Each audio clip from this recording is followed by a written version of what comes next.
안녕하십니까. 지금부터 예도는 죽음에 대한 철학적 고찰을 시작하겠습니다. 종교적 고찰이 아니라 철학적 고찰인데, 주로 하이데거와 사르트르와 그 다음에 카프카의 변신이라고 하는 작품을 통하여 현대사회에서 인간이 경험하는 삶 한가운데에 죽음의 의미가 어떤 방식으로 사유되어야 되는지 살펴보도록 하겠습니다. 사실은 하이데거 이전에 그죠? 우리 인간이 죽음에 대하여 철학적으로 고찰하는 것은 언제나 물론 니체가 이 부분을 해체하기도 했지만은 인간은 영혼불멸이라고 하는 그 개념에 갇혀서 죽음을 생각했기 때문에 하이데거와 같이 그렇게 절박한 어떤 그러한 실존적 역사성 안에서의 그러한 죽음의 적나라함을 사유하지 못했다고 할 수 있습니다, 여러분. 그죠? 그래서 서구 형이상학이 니체 이후에 영혼불멸에 대한 이런 개념이 타격을 입게 되고, 이제는 실존 고유한 우리 인간의 시간과 공간, 역사성 안에서의 죽음의 의미를 실존론적으로 사유했던 이 하이데거의 업적은 당연히 높이 평가받아야 된다라고 생각할 수 있습니다.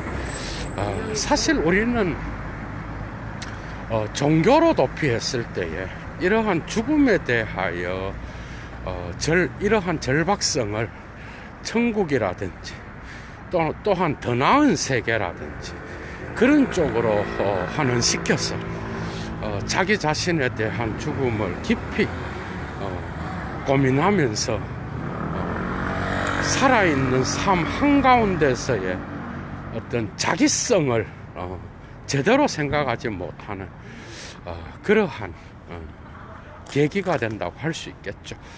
그래서 오늘 예도는 특히 현대인들이 살아가는 실존주의적 관점에서 어떻게 우리 인간이 죽음을 그죠 생각해 볼 수 있는지 정말 중요한 주제죠.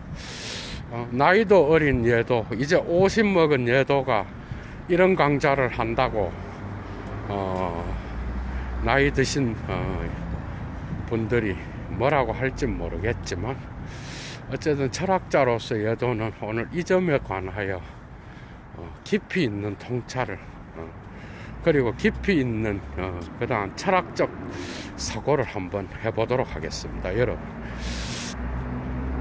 하이데거 이전에 이미 많은 문학이나 철학에서 죽음에 대하여 이야기를 했습니다. 그죠? 그것은 언제나 종교적 특히 그리스도교의 어떤 그러한 신학적 담론으로서도 이야기할 수가 있고, 특히 부활과 연관하여 그죠? 우리는 죽음을 생각할 수 있겠죠. 이거 역시도 매우 중요합니다, 여러분. 종교적으로 그죠? 또한 불교에서는 또 다른 방식으로 이야기할 수 있을 것 같고, 그러나 그 전에 그러기에 앞서서 우리의 역사성 안에서 이 죽음이 갖는 그 의미를 한번 이 종교를 넘어서서 종교로 도피하기 이전에, 종교로 나가기 이전의 단계에서 한번 생각해 보는 게 정말 우리에게 필요한 것이 아닌가 생각합니다.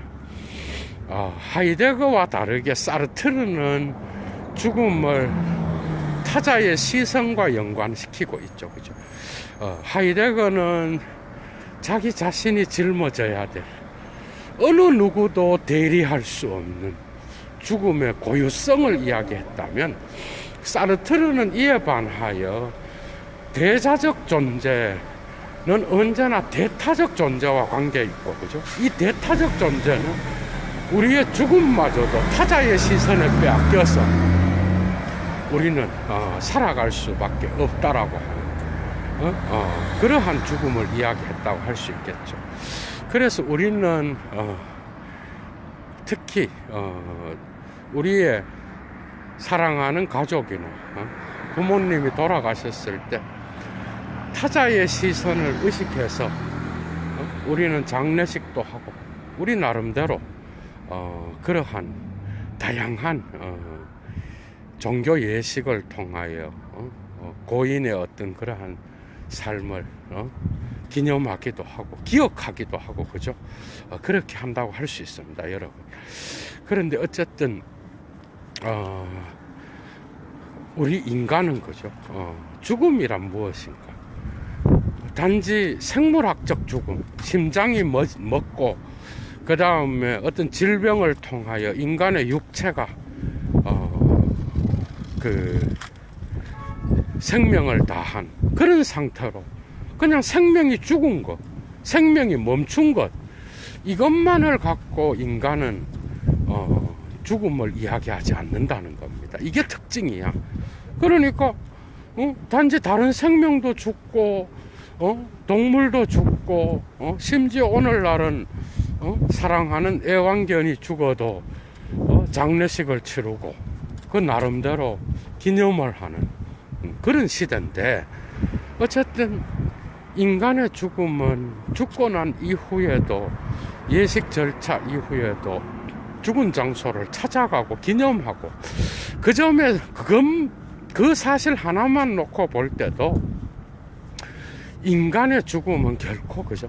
결코 생명의 멎음으로 끝나는 게 아니라고 하는 거죠, 그죠?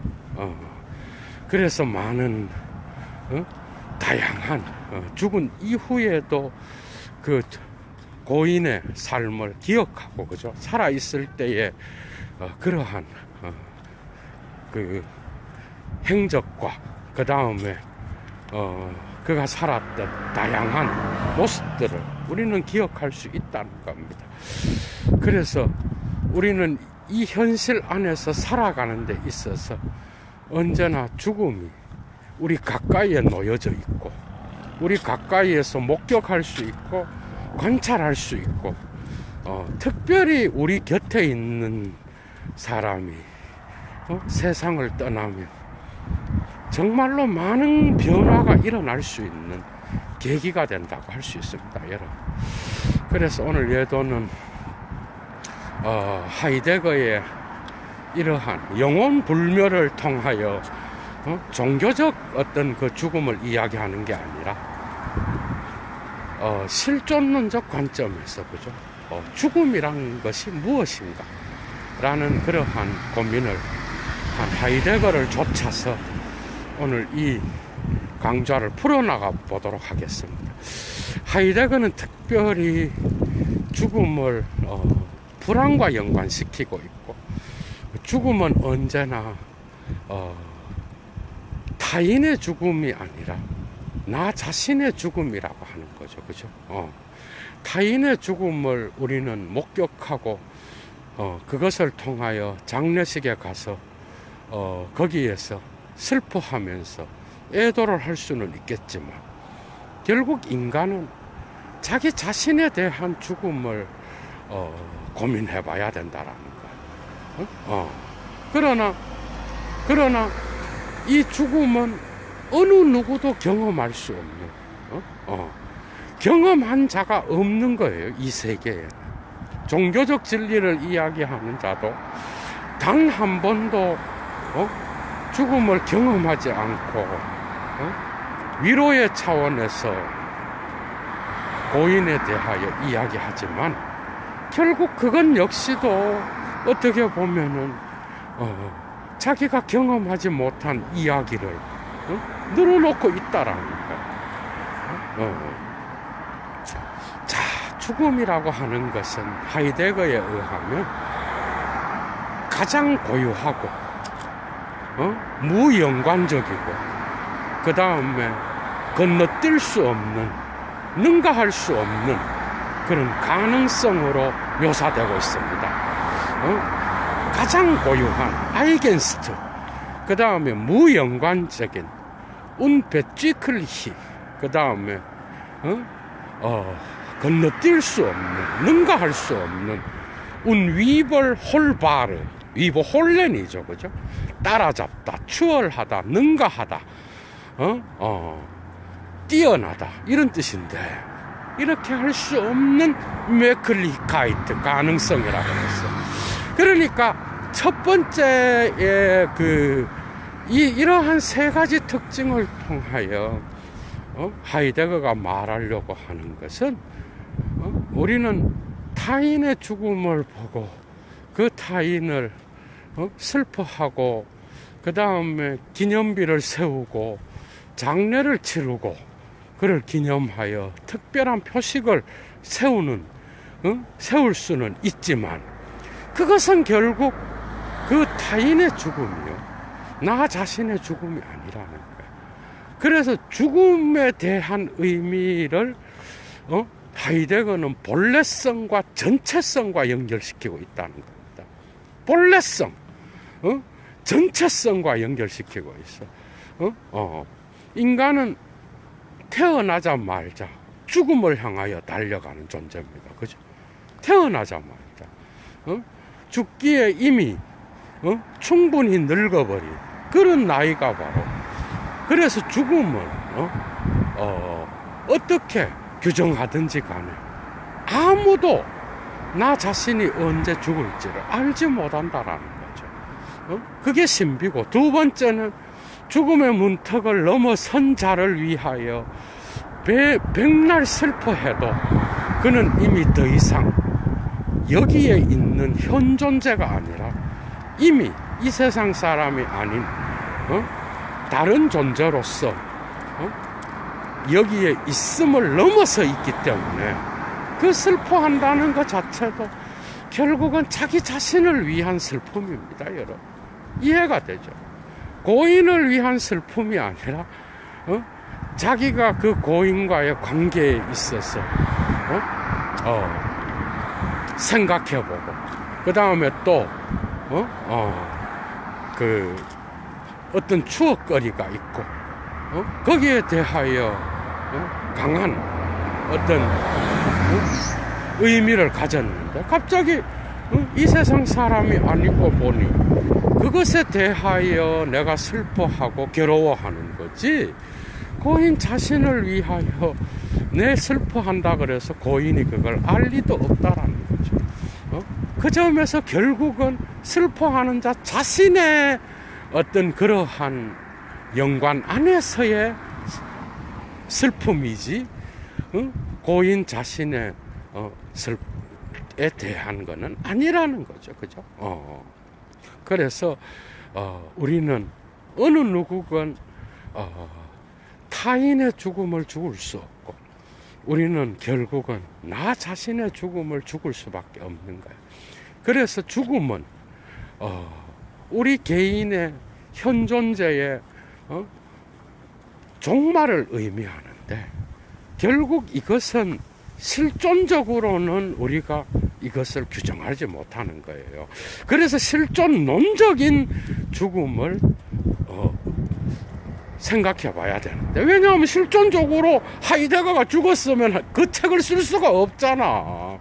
그게 실존론적인 관점에서 볼 때 현 존재는 죽음을 향하여 달려가는 존재요. 그 마지막이 결정되면 결국 현 존재의 전체 구조 계기가 드러나게 되는 거예요. 그래서 하이데거는 이 죽음을 통하여 드러나는 전체 구조 계기를 그죠? 통하여 그 현 존재 구성의 전체 존재 의미를 생각해 볼 수 있는 계기로서 죽음을 이야기하고 있다라는 거예요. 그죠? 실존은 그러니까 현 존재의 세계의 존재를 분석하고 현 존재의 구성틀을 분석하고 그죠? 그 다음에 죽음을 이야기하면서 시작과 끝을 이야기하고 그 죽음을 통하여 현 존재의 전체 존재 의미를 그죠? 재획득할 수 있는 그러한 드러냄으로써 하이데거가 이 죽음의 의미를 이야기하고 있다라는 거죠. 그죠? 사실은 많은 사람들은 가족 중에서 가까운 사람이 죽어도 저것은 나의 죽음은 아니야. 나는 오늘 당장 죽지 않아. 그러면서 끊임없이 죽음을 현존자의 일상적 삶으로부터 은폐하려고 하는 거예요. 그래서 오늘은 아니야. 나는 언젠가는 죽지만은 오늘 지금 당장은 안 죽어. 이렇게 하면서 도피를 하고 위안을 삼고 끊임없이 현존자의 일상성에 빠져 있음을 유지하려고 그렇게 하지만은 결국은 이것은 자기를 은폐시키는 젤프스트, 현존자의 자기를 은폐시키는 그러한 계기가 된다는 거죠. 그죠? 그래서 인간은 죽음에 대한 불안과 공포에서 자기를 발견합니다. 이게 하이데거의 위대성이에요, 여러분. 이것에 근거하여 사르트르 역시도 타인의 어떤 그러한 대타 존재로서의 죽음, 타인의 시선에서의 죽음을 다른 방식으로 이야기하지만 근원적인 것은 이거야, 여러분. 그 위대한 카프카의 작품 1915년 2년도에 쓰여져서 5년 6년도에 15년 16년도에 발표된 페얼반들롱이라고 하는 변신이라는 작품이 있습니다. 변형, 트랜스포메이션이에요, 영어로는. 자, 이 변신이라고 하는 이 작품은 오늘날의 인간의 실존적 상황에서의 죽음을 충분히 이해하도록 할 수 있는 좋은 작품이라고 예도는 선택했습니다, 여러분. 카프카는 일평생 법률가로서 법을 공부한 자예요, 사실. 그래서 특정 보험회사에서 가난한 자를 돕고 그 다음에 거기에서 일하면서 자기 자신의 생계를 유지해 갔고 나머지 시간은 문학 작품을 쓰면서 그는 일평생을 보냈지만은 일평생 동안 단 한 번도 어떤 대가로서 인정을 받지 못했어. 죽고 난 이후에 그것도 너무 일찍 죽었어. 83년도에 태어나서 28년도인가에 죽었으니까 여러분 얼마나 빨리 생을 마감해. 40대 초반에 그냥 생을 마감한 자인데 아버지에 대한 억압이 강해서 자기 작품에는 언제나 나타나는 그 아버지 상은 그렇게 좋지 않습니다. 변신에서도 동일하죠, 여러분. 문학이라고 하는 거는 저는 카프카의 말에서 그죠, 문학의 본질을 보는데 카프카가 당신은 그 문체를 보니 문학가로서 대성할 사람이다, 이러한 질문을 누군가로부터 받았어. 그때 카프카가 대답한 거는 나는 어떤 문학적 관심을 갖고 있는 게 아니다. 이 하베카인 리터라리셰스 인터레서 이렇게 말했어요. 오히려 존던 베슈테어 아우스 리터라투어 뭐야? 나는 문학으로 구성된 자다, 이렇게 말을 했어. 이히빈 카인 안드레스, 나는 다른 어떤 것도 될 수가 없고 이칸 니츠 안드레스, 나는 다른 어떤 것 일 수도 없고 다른 어떤 것이 아니다, 이런 말을 했다. 이 말은 문학이라고 하는 것은 학문이 아니에요, 여러분. 문학은 우리 인간 자신이 문학적으로 구성되어 있는 거예요. 우리 인간의 삶을 이야기하는 게 문학이잖아요, 그죠? 그러니까 물론 학문으로 문학을 볼 수도 있지만 문학만큼 우리의 삶 자체를 표현하는 그러한 장르가 없는 거예요. 나는 문학에 관심을 갖는 게 아니라 내가 문학으로 구성되어 있다는 거예요. 문학은 우리의 삶의 실존의 근본 구조라는 거예요. 그래서 이 말은 딜타이가 인간이 역사적 동물이기 때문에 역사적으로 규정되고 역사적으로 사유할 수 있다고 말한 것처럼 카프카의 이 말은 우리 인간은 문학적으로 구성되어 있고 문학적 사유를 하고 문학에 의하여 우리의 삶을 되돌아볼 수 있는 인간 실존의 근본 구조로서의 문학을 카프카가 이야기하고 있다는 겁니다, 여러분. 그래서 문학은 철학과 더불어 결코 어떤 학문으로서보다는 그 이전에 인간의 근본을 이야기하는 Ich bestehe aus Literatur. Ich bin nicht anderes und kann nicht anderes sein. 이렇게 말을 했다는 거예요.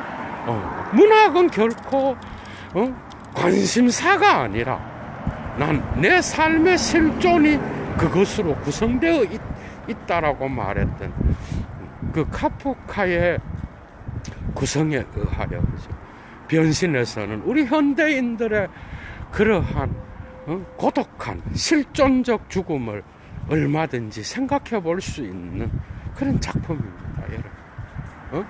사르트르적으로 거기에 나오는 주인공이 어느 날 하루아침에 벌레가 됩니다. 사르트르적으로 말하면 벌레가 된 그 자기를 바라보는 대타적 시선이 있겠죠, 그죠? 그 시선이 엄마, 아빠, 여동생이야, 여러분. 우리도 그래, 우리도. 우리는 혼자 살아가는 게 아니라 우리의 주변의 사람들과 더불어 살아가는 거예요. 죽음 역시도 이러한 더불어 살아가는 것과 결코 연관되지 않을 수가 없는 거야. 사르트르적으로 보면. 그럼에도 불구하고 죽음은 결국 나의 죽음이라고 하는 거죠. 그죠? 벌레가 되었을 때부터 타인의 시선이 달라집니다. 이 점에서는 하이데거적인 그러한 죽음에 대한 특성을 사르트르적으로 봐야 되는 것도 있어요, 여러분. 벌레가 된 이후에 타인의 시선이 달라져. 나는 적자로서 대자로서 존재만 하는 게 아니라 대타적으로 존재하는 거예요. 맞죠? 엄마 아빠는 거기에서 변신에서의 주인공인 그레고르 잠자가 자기 집안에 어떤 돈을 벌어다 주고 그 다음에 그 여동생은 음악적 재능이 있어서 그것을 위하여 헌신해서 돈을 벌어서 여동생을 음악학교에 보내는 그런 꿈을 가졌던 게 주인공이었어요. 그런데 아버지는 상사로부터 빚을 져서 그 집안을 올바르게 부양할 수 없는 거예요. 그런 상황에서 그레고르는 우리 회사에 다니는 자였는데 그는 여동생과 부모님에게는 아주 큰 그러한 집안을 부양하는 대들보로서 간주되었다, 여러분. 그런데 어느 한 시점에서 그는 벌레가 됐어. 이건 뭐예요? 이건 다양하게 해석할 수 있는 거예요. 우리 인간이 사고를 당해서 몸을 못 움직이든다든지 아니면 병이 걸려서 나의 몸이 변신돼 버린 거야, 여러분. 그때부터 타인의 시선은 아무리 나를 사랑하는 자라도 타인의 시선은 변화된다라는 거야. 그때부터 나는 하이데거적으로 말하면 무연관적인 운베찌클리시 무연관적인 존재가 되는 거야. 그래서 죽음을 앞두고 있는 그러한 존재로 변질되어 버리는 거예요. 그렇게 자기한테 잘해주던 그 가족이 어느 날 갑자기 변신을 통하여 몸이 벌레로 바뀐 자기의 모습을 보고 다 외면하는 거예요. 처음에는 안쓰럽게 생각하기도 하고, 여동생은 특히 오빠를 사랑해서 그 벌레가 된 그 오빠의 방을 치워주기도 하고, 처음에는 그렇게 하지만 나중에는 다 외면해버려. 빨리 죽었으면, 빨리 사라졌으면, 이렇게 한다라는 거예요. 여러분들이 건강이 영원하고 나의 어떤 그러한 종말이 영원하고 그렇다 그러면 종말이 없이 영원히 산다 그러면 뭐 이런 것도 없는 거죠, 사실은. 변신된 이후에 가족으로부터 외면당, 가족의 시선이 나의 죽음까지도 결정합니다, 여러분. 맞죠? 그 시선에 의하여 그를 이제는 벌레 쳐다보듯이 쳐다보는 거예요. 벌레로 변신된 자기는 어디에 가도 인정을 받지 못하는 거예요. 그래서 아버지가 던진 사과에 맞아서 외상을 입고, 그 벌레가 그 아름다운 여동생의 바이올린 소리에 상처를 입어서 결국 그 벌레는 그 방 안에서 쓸쓸히 죽어간다는 이야기입니다, 여러분.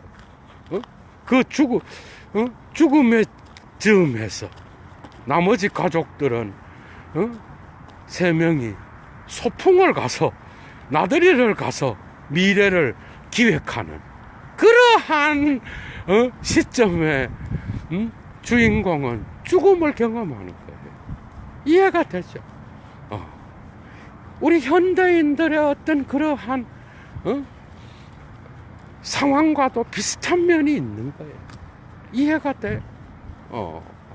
결국은 그때부터 무연관적이고 가장 고요하고 건너뛸 수 없는 가능성인 죽음 앞에 내던져진 이 벌레는, 그레고르는 결국은 그렇게 쓸쓸하게 여러 의문들을 던지면서 벌레로서 자기의 생을 마감하는, 희망이 없이 뭔가 깜깜한 어둠 속에서 펼쳐지는 그런 것들, 거기에서 느껴지는 거는 가족들이 자기를 그레고르 잠자로서의 어떤 실존 자체로서 그를 대우한 게 아니라 그를 돈벌이의 수단이라든지 아니면은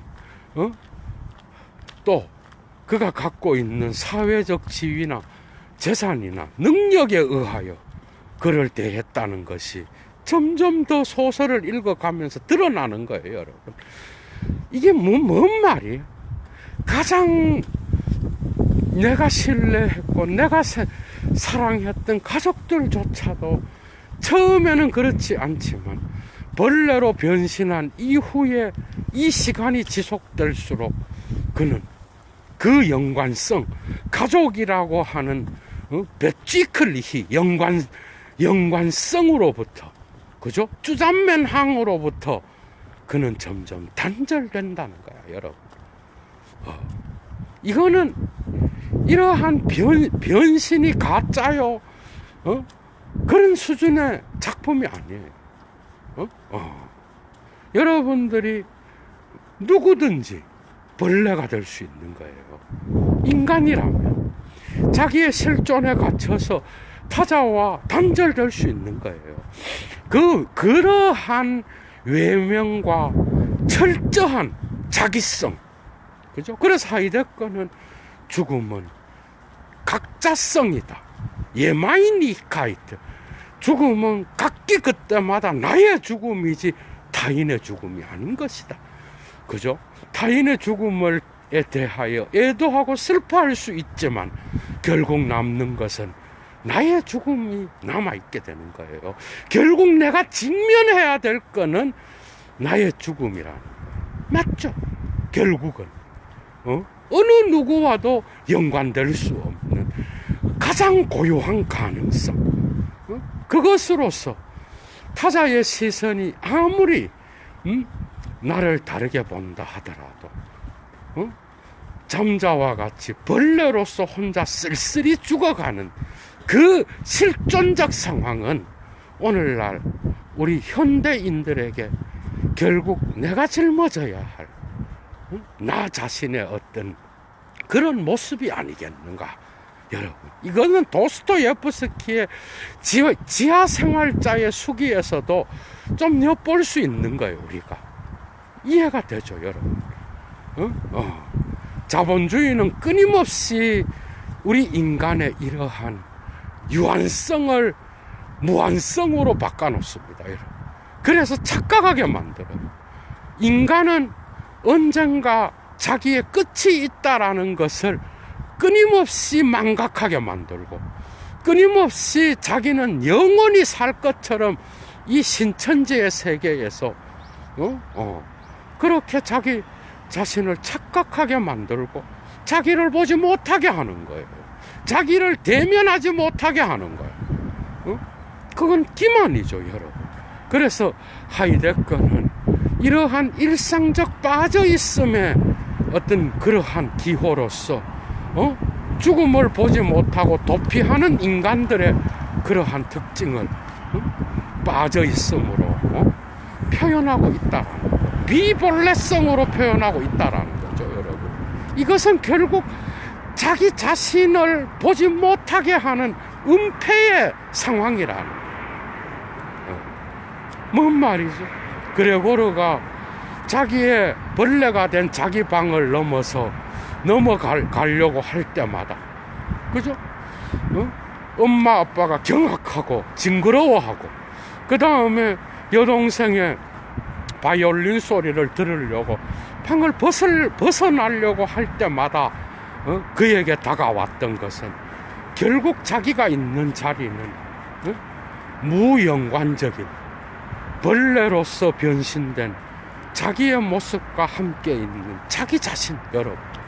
거기에 던져진 상황, 거기로부터 과거에 자기가 가족들에게 도움이 되었을 때는 정말 자기에게 따뜻한 관용도 베풀고 이렇게 차가운 시선으로서 자기의 대타적 존재를 맞이하지 않았던 상황과 첨예한 대립을 끊임없이 해상을 통하여 일으키는 그런 이야기인데, 결국은 그 이야기는 뭐예요?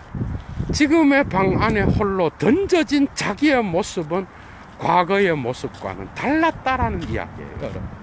그러면서 그 첨예한 대립을 통하여 자기성을 생각해보는 그러한 상황. 거기에서 홀로 쓸쓸히 자기의 삶을 마감하는 것.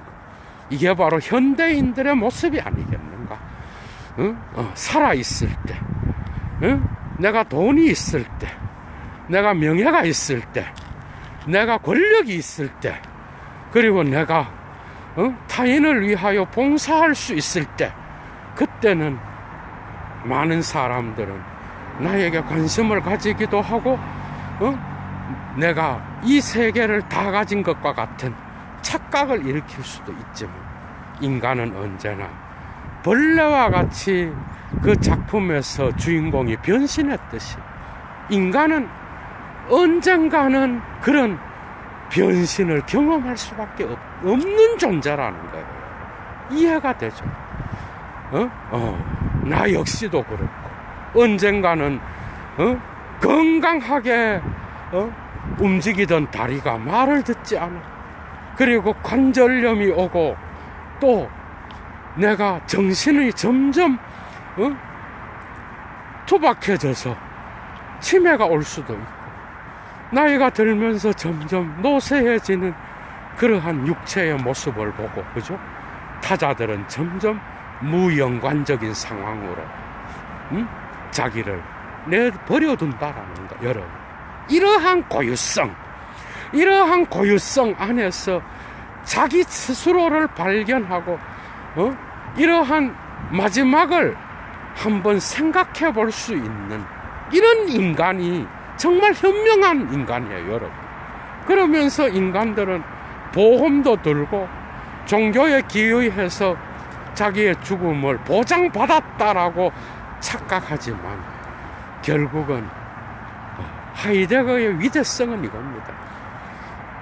자기의 본래성을 찾을 수 있는 계기가 바로 죽음에 대한 인식으로부터 시작된다라는 거. 야, 여기에서 예도는 참 그래도 긍정적 가능성을 얻습니다, 여러분. 그죠? 이 말은 자기 정말 바르게 그리고 적절하게 나의 고유성에 맞게 내가 나의 죽음을 죽을 수 있고 그러한 죽음을 대비하는 자라야만이 그죠? 자기 실존에서 지금 현재에 남아있는 삶을 올바르게 자기 고유성과 본래성을 찾아서 살아갈 수 있다라는 거. 이게 하이데거의 교훈이에요, 여러분. 이해가 돼요? 나의 물을 보고 지금 있는 존재의 의미를 보다 더 본래적으로 새겨나가는 그 결단은 내가 언젠가 이 땅에서 더 이상 존재하지 않는 무와 같은 존재로 변질될 것이다라고 하는 그 인식은 이 인식과 함께 오는 그 으스스한 불안은 그죠? 그 인간을 자기의 본래성으로 몰고 간다라고 하는. 정말 이것은 우리 속담에도 있죠, 그죠? 교육적으로 결혼식보다는 장례식을 좀 큰 자녀들을 데리고 다니는, 그래서 죽음을 한번 생각해 보게 하는 인간이 된다는 것. 이것은 결국 삶 속에서의 죽음에 대한 인식이 언제나 윤리적으로 함께 고려되어야 한다는 것. 상당히 중요한 주제입니다, 여러분. 그죠? 카프카에게서는 그냥 철저한 실존주의만을 느낄 수 있는 이러한 죽음의 의미가 하이데거로 넘어오면 우리는 다시 말하면 나의 마지막을 인식하는 자라야만 겸손해질 수 있고 최고 존재자에 대한 감사를 할 수도 있고 그 다음에 무신론자일 경우에는 이 땅에서의 자기 삶이 이 죽음을 자기의 종말을 생각하면서 진정한 나의 삶의 의미는 무엇일까? 라는 고민과 더불어서 선구적 결단, 앞질러 달려가는 이기상 교수님은 이것을 직역했죠. 폴라우펜더 엔트슐루스 아니면 여성으로 써서 엔트슐리센 중성으로 써서 그죠? 그래. 앞질러 달려가는 결단을 통하여 자기의 삶의 의미를 새롭게 구축하는 계기가 된다라는 것. 이게 하이데거가 가르쳐준 교훈입니다, 여러분. 그렇죠. 나의 유한성을 생각하는 자가 어떻게 타인에게 억압적인 그러한 폭군으로 살아갈 수 있겠어요? 폭군은 결국 지도 뒤진다는 것을 모르고 살아가는 자겠죠. 자기의 권력이 영원하고 자기가 가진 것이 영원하고 이것이 자자손손 영원히 내려갈 거라고 하는 그러한 착각. 역사는 그러한 영원성을 보장해준 이야기는 어떤 제국과 어떤 찬란한 문화에서도 보여주지 않았습니다. 역사가 증명하는 것은 어떤 문화도 어떤 인간도 어떤 위대한 인간의 위대성도 시간이라고 하는 이 비참한 현실성 앞에 다 무너졌다라고 하는 거. 이해가 돼요? 역사가 가르쳐주는 교훈이야.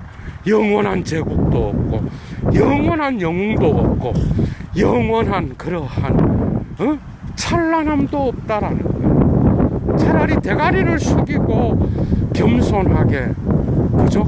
삶을 살았던 그런 자들이 차라리 이러한 영원한 제국을 꿈꾸었던 자들보다도 훨씬 더 역사 속에서 영원성을 간직한다라는 이게 우리가 역사로부터 배울 수 있는 교훈이겠죠. 우리는 다 그렇게 아니라고 말하지만 결국 나 자신을 가장 깊이 있게 대면할 수 있는 그 주제는 바로 죽음입니다.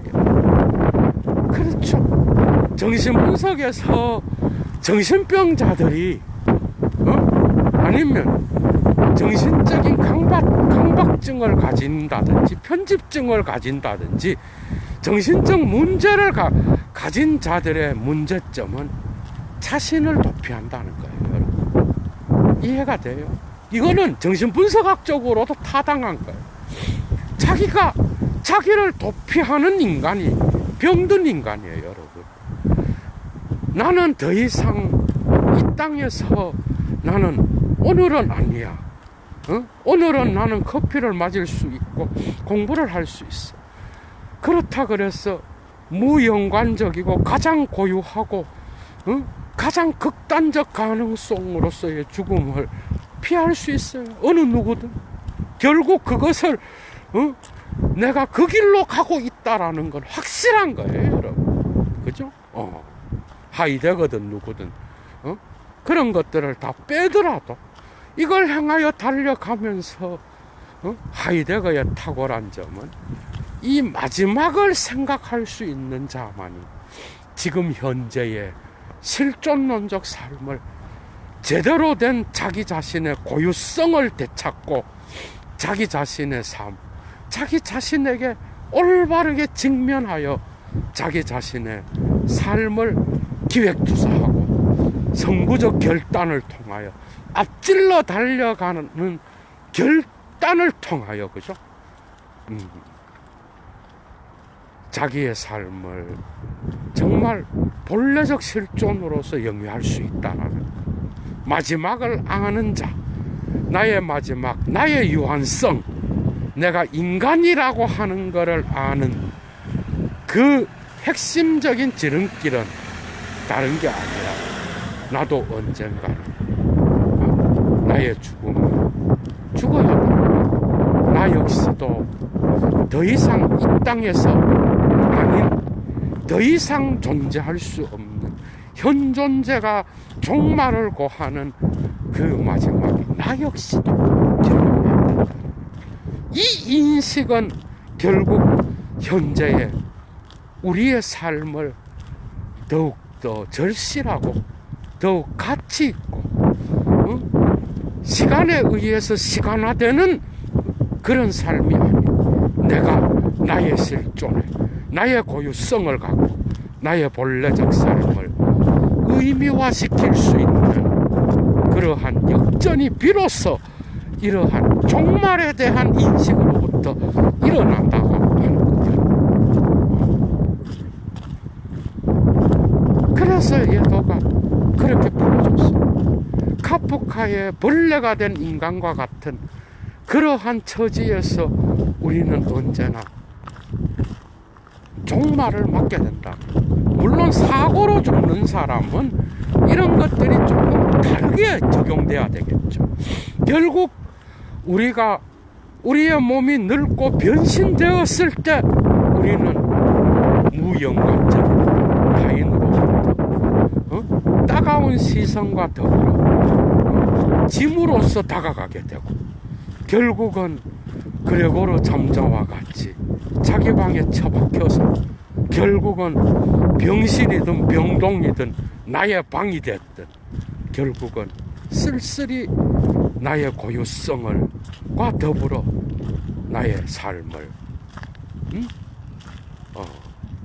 마무리 지어야 된다라고 하는 거. 이 역사성, 이 실존성을 누가 부인할 수 있겠어요, 오늘. 그럼에도 불구하고 우리는 이 마지막을 그죠? 정말 마지막을 나의 삶 한가운데에 그죠? 가지고 와서 끝을 생각해보고 거기에서 나의 전체적인 삶을 역으로 반성해보는 그죠? 죽음을 향한 존재는 그래서 간츠하이트 전체성과 연관되어 있다. 전체성. 그것은 또다시 아이겐틀리히카이트 나의 본래성을 생각하게 한다는 거 여러분 이해가 되죠? 베드로 불트만은 이것을 제자들의 이야기에 적용시키는데 베드로는 업으로서 살았죠. 어느 순간에 예수가 나타나서 나를 따르라 그랬습니다. 그는 그때부터 자기 자신의 삶 전체를 생각하고 이제는 사람을 낚는 업으로서 예수의 그 제자로서의 삶을 따라갔다라고 하는 거예요. 우리는 이 쉬운 이야기에서 굳이 꼭 종교적인 것들을 우리가 끌어오지 않고 여러분들의 삶 역시도 어느 순간 병석에 있든 아니면은 특정한 사건이 계기가 되어서 이러한 전체 언젠가 내가 유한한 존재로서 나의 실존에 종말이 온다면 나는 지금 어떻게 살아야 되는가? 이 질문, 이게 정말 중요하겠죠. 그 마지막이 있는 삶이라면 나는 지금 어떤 삶을 해야 되는가?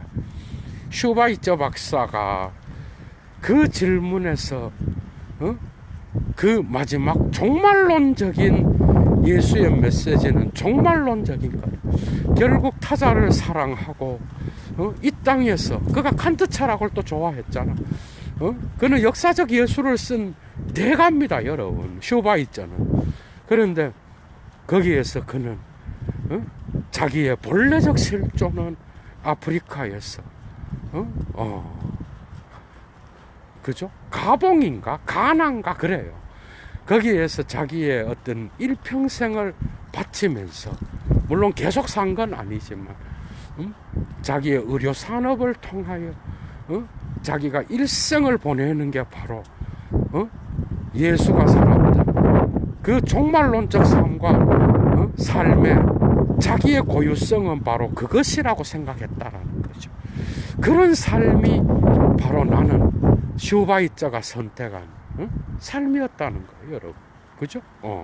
그러니까 슈바이처의 삶은 그런 방식으로 전개되었고, 그래서 그의 삶의 고유성은 그런 결단을 통하여 종말론적 삶을 자기 삶에 적용시키면서 자기의 고유성을 찾았다라는 거예요. 그는 미리 자기 역시도 유한한 인간으로서 언젠가는 이 땅에서 자기 역시도 죽음을 맞을 수밖에 없다라는 거. 마지막입니다, 여러분. 우리는 그 모든 것들을 우리의 죽음을 사르트르가 진단했듯이 타자의 시선에 맞추어서 그죠? 우리는 우리의 죽음의 가능성도 빼앗기고 살아갈 수 있습니다. 하이데거와 같이 우리는 우리의 죽음의 가능성을 오히려 우리의 삶의 본래성의 계기로 삼는 경우도 있겠죠. 결국 우리가 실존적으로 카프카의 작품에 나오는 그레고르 잠자의 실존과 같이 우리의 몸이 변신했을 때, 우리의 정신이 쇠약해졌을 때 우리는 타인으로부터 점점 버림받게 되고 결국은 나 스스로 나의 삶의 방 안에 갇혀서 나의 삶에 죽음을 맞이해야 되는 것이 우리의 실존이라고 한다면, 여러분, 그렇다고 한다면 하이데거의 교훈과 같이 그 마지막을 항상 나의 현재, 나의 현재의 삶에 한가운데로 대입하여, 그죠? 나의 고유한 삶의 가치를 한번 생각해보는 계기로 삼을 때에 아주 중요한 그러한 죽음의 의미가 나에게 새로운 삶의 계기의 가능성으로 변화되어서 나타나는 게 아니겠는가. 그죠? 잘 죽을 수 있는 자만이 정말 제대로 된 삶을 살아갈 수 있다라는 교훈. 또 한 가지는 아무리 내 친구와 교회의 찬양과 그리고 많은 위로와 많은 공동체에 함께 있음이, 그죠? 나의 죽음을 위로할 수 있다라고 생각하는 분들도 많을 거예요. 그러나 저는 그렇게 생각합니다. 군중 속의 고독이라고 우리는 결국 그레고르 잠자와 같이, 그죠? 변신된 그 상황 이후로는 그런 실존에서 나 자신과 내가 직접 마주할 수 있는 그런 시간을 결국 죽음에 가까이 왔을 때에야 우리는 경험한다라는, 보다 더 미리 이러한 철학적 사유를 통하여 미리 생각해보고 그것을 우리의 삶에 적용시켜서 또 다른 삶의 고유한 가능성으로, 그죠? 우리가 한 번 더 생각해 볼 수 있는 그러한 계기로 삼는다면 이러한 죽음의 의미 역시도 우리에게는 지금 현재 가장 가치 있는 의미로서, 그죠? 새롭게 변형되어 나타날 수 있다라고 하는 거. 예도는 물러가겠습니다, 여러분. 좋은 주말 보내십시오. 주스.